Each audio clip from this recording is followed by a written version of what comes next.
Les puissances de 10. Lors de l'étude de la notation arabe, qui est équivalente, on l'a vu, à une série de divisions euclidiennes par des très grands nombres sous cette forme, par exemple on commence par 10 000, 1000, ensuite 100, ensuite 10, et il reste encore un reste inférieur à 10, nous avons signalé que ces nombres, 10, 100, 1000, 10 000, 100 000, etc., s'appellent les puissances de 10.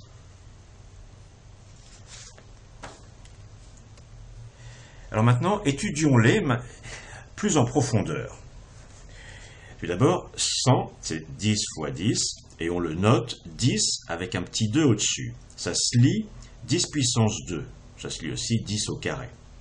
1000, qui est égal à 10 multiplié par 10 multiplié par 10, se note aussi 10 puissance 3, 10 avec un petit 3 au-dessus, se lit donc 10 puissance 3, et on peut aussi dire 10 au cube.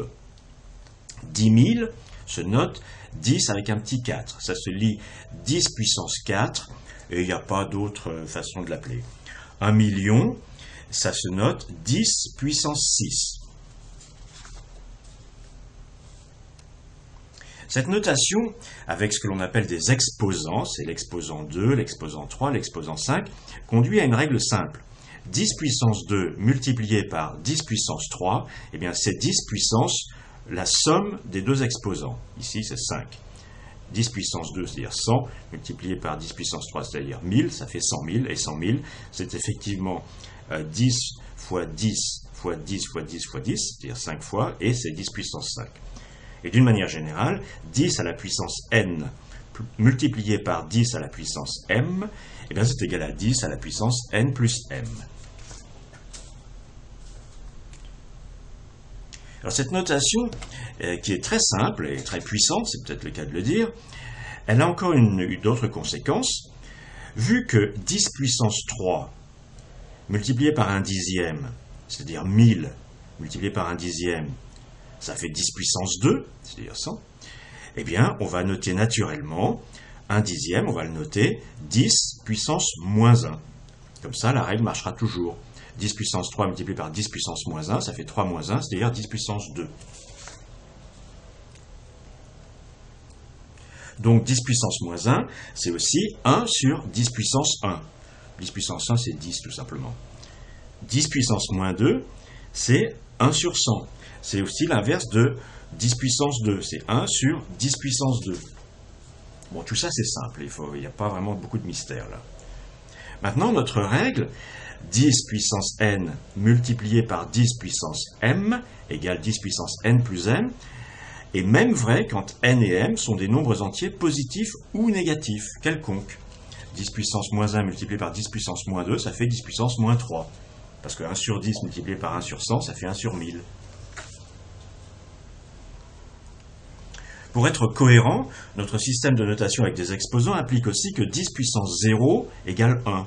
Bon, 10 puissance 0, c'est un peu bizarre, mais on en a besoin, parce que de temps en temps, on tombera sur, par exemple, 10 puissance 2 multiplié par 10 puissance moins 2, bah, ça fait 10 puissance 0, il faut que ça fasse 1. Et aussi parce que 10 puissance n plus 0, bah, il faut que ça fasse 10 puissance n. Alors, ce qu'il faut retenir, bah, c'est simple. 100 000, c'est 10 puissance 5. 10 000, c'est 10 puissance 4. 1000, c'est 10 puissance 3. 100, c'est 10 puissance 2. 10, c'est 10 puissance 1. 1, c'est 10 puissance 0. 1 dixième, c'est 10 puissance moins 1.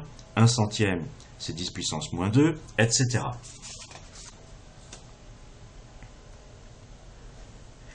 On se rappelle que la notation avec des chiffres arabes, qu'on devrait plutôt appeler indo-arabe, mais ce n'est pas passé dans l'usage, utilise des divisions euclidiennes des puissances positives de 10. Par exemple, 587, c'est 5 multiplié par 10 puissance 2, plus 8 multiplié par 10 puissance 1, plus 7, que je pourrais dire multiplié par 10 puissance 0. Et les nombres décimaux étendent cette représentation à certaines fractions, pas toutes, et les puissances négatives de 10. Par exemple, 215,358, eh bien c'est 2 multiplié par 10 puissance 2, plus 1 multiplié par 10, plus 5, plus 3 multiplié par 10 puissance moins 1, plus 5 multiplié par 10 puissance moins 2, plus 8 multiplié par 10 puissance moins 3.